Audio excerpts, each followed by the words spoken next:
Hello and welcome to Shield of Faith. Today I'd like to talk about a very concerning trend coming out of the entertainment industry.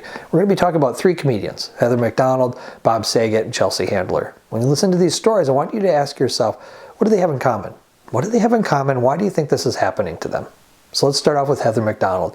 Recently she was on a comedy tour and she was in Tempe, Arizona, and she fainted and collapsed and fractured her skull on stage. At first the audience thought it was part of the show, but unfortunately it wasn't.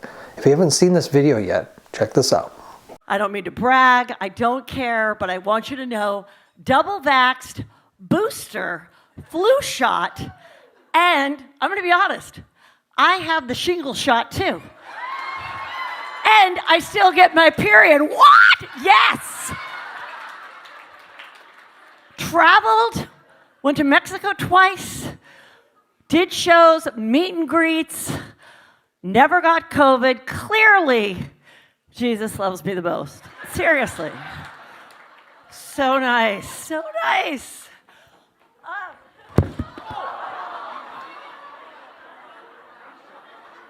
Now after hearing that, you heard what she was joking about, but you might be surprised to hear that she might have changed her tune a little bit. She was just on the Dr. Drew show, and this is what they both had to say. And I did get the booster, which I had double Pfizer and Moderna booster. 3 weeks to the day of the fall.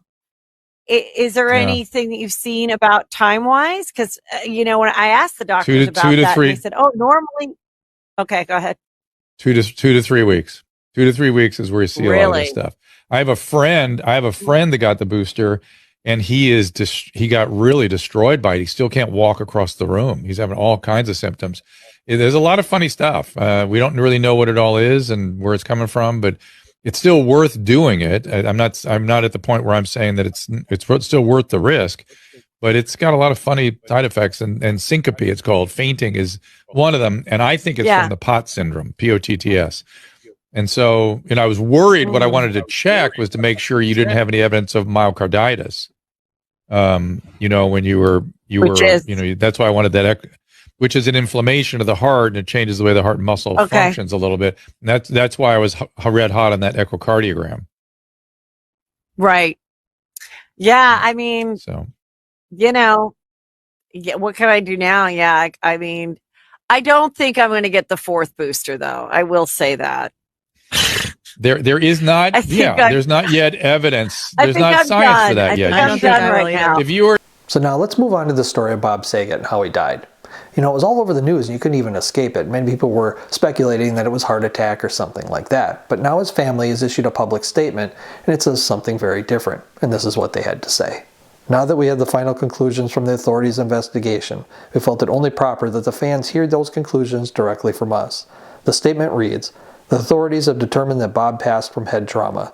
They have concluded that he accidentally hit the back of his head on something, thought nothing of it, and went to sleep. No drugs or alcohol were involved." Well, now isn't that interesting? Head trauma. I wonder where we've heard about head trauma before. Nice.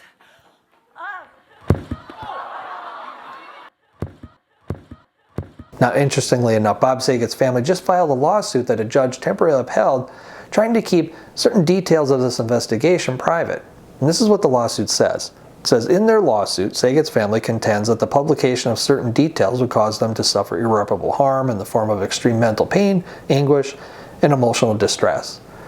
Now, at a certain level, I can totally understand that. I mean, you just lost a family member. You don't want it drudged up in the media day after day with this constant reminder. I understand that. But you've also issued a public statement saying that he died of head trauma. So what in this investigation do you need to keep private? Is there something beyond this? Is there someone else or another organization that's trying to keep something hidden? I don't know. I'd like to know what you guys think. And now we come to the last person on my list, and that is Chelsea Handler, another filthy-mouthed comedian that had to cancel her current comedy tour called the Vaccinated and Horny Tour. There's not a lot of information right now as far as what's wrong with her, but here's the statement that she issued from her hospital bed.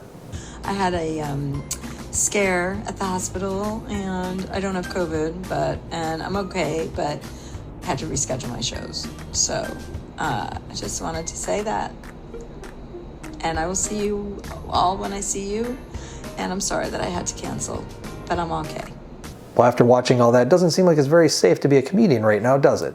But I'd like to know what your thoughts are. I'd like to know what your thoughts are and your opinions on all this. And if you like these type of videos, please hit that like and subscribe button. It just helps this channel grow. I can't tell you how much I appreciate that. And until next time, God bless.